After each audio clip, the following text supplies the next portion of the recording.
I've been creating a few posts on the ideas from the Assertiveness Workbook. One of the assumptions underlying assertiveness training is that the assertive communication style works better than the alternatives, passivity, aggression, or passive aggressiveness. But that begs a question, doesn't it? If it's so much better, why don't we use it automatically?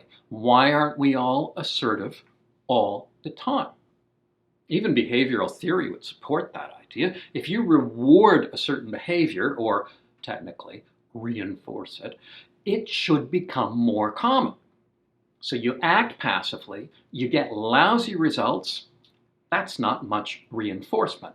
And every so often you act assertively and the results tend to be better.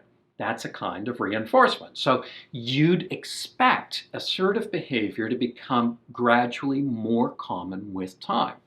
And eventually, maybe you'd be doing it constantly. One reason that that doesn't happen is that assertiveness takes thought and planning. We're pretty unlikely to come up with the perfect assertive response just by accident. But even when people know the skills, sometimes they don't use them. So why not?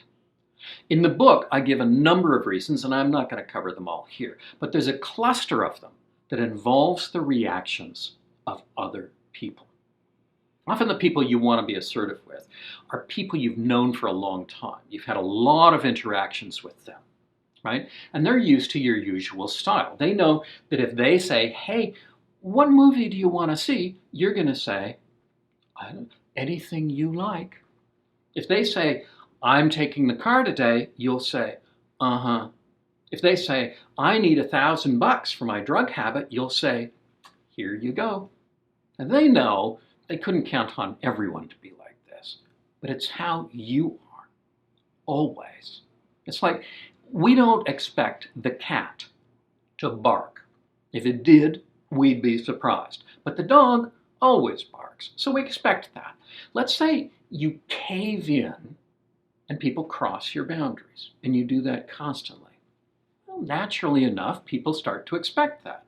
So now you go to an assertiveness training course, or you buy my book, as indeed everyone should, and you learn all these great strategies, and you come home and you put them into action.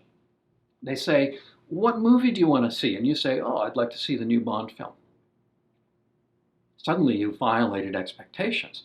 If they asked Joanne what movie she wanted to see, they know she'd speak up, but not you. So this is an unexpected event. When something is familiar, we don't spend a lot of time puzzling it out or interpreting it. Hey, why did the dog bark? Well, the dog always barks. We don't think about it. If the cat barks, we think, what was that all about? What's going on here? When we behave differently in a relationship, it sparks that kind of attention. Hang on, he never gets out of bed in the middle of the night. Hold it, she doesn't like winter camping.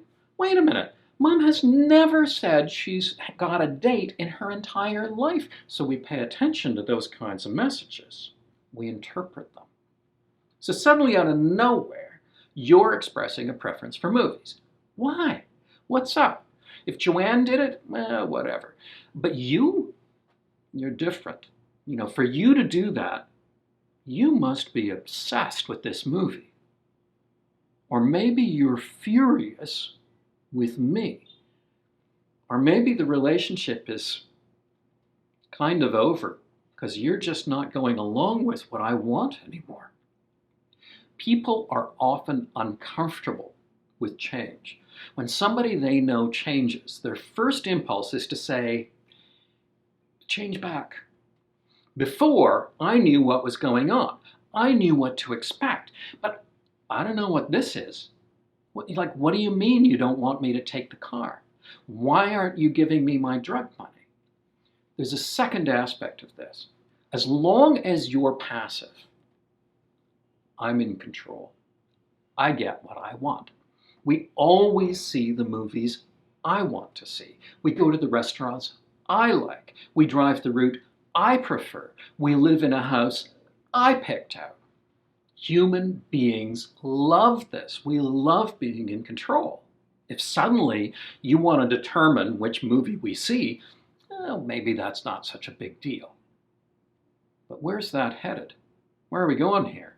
Are you going to start telling me what to eat too? Am I going to have to let you decide what we do half the time? You must be furious to be driven to say something like that.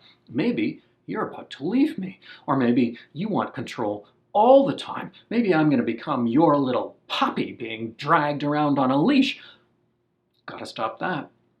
And the only way I have money for drugs or alcohol is because you give it to me. I ask, you hand it over. That's the way it works.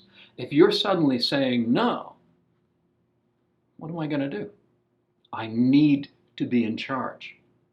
So in all these situations, the person you're dealing with is likely to get kind of pushy, to get you to return to the passive style and give them control again. Now, this makes a certain amount of sense if you've usually been pretty passive, but what if your history is that you've been usually aggressive? You'd think they'd prefer it if you were assertive, which is usually pleasant and calm and clear, no temper tantrums, much nicer, right? They should be thrilled. But they're still interpreting your behavior based on your history. When you really want something, you throw a temper tantrum. You yell, you get mean, you're hostile, and then everybody knows you really want that. It's not much fun, but it's not hard for other people to figure out. So now you're saying, well, if you're up for it, I'd like to go away for Thanksgiving. Coming from anyone else, you'd think, oh, okay, he wants to go away for Thanksgiving. Let's talk about it. But coming from him, if he really wanted it, he'd be screaming, or he'd just say, we're going. But this, he must not want it that much at all. Maybe you'll forget all about it. And then it'll look like assertiveness just doesn't work. And the only way things happen is if he throws a temper tantrum or seizes control.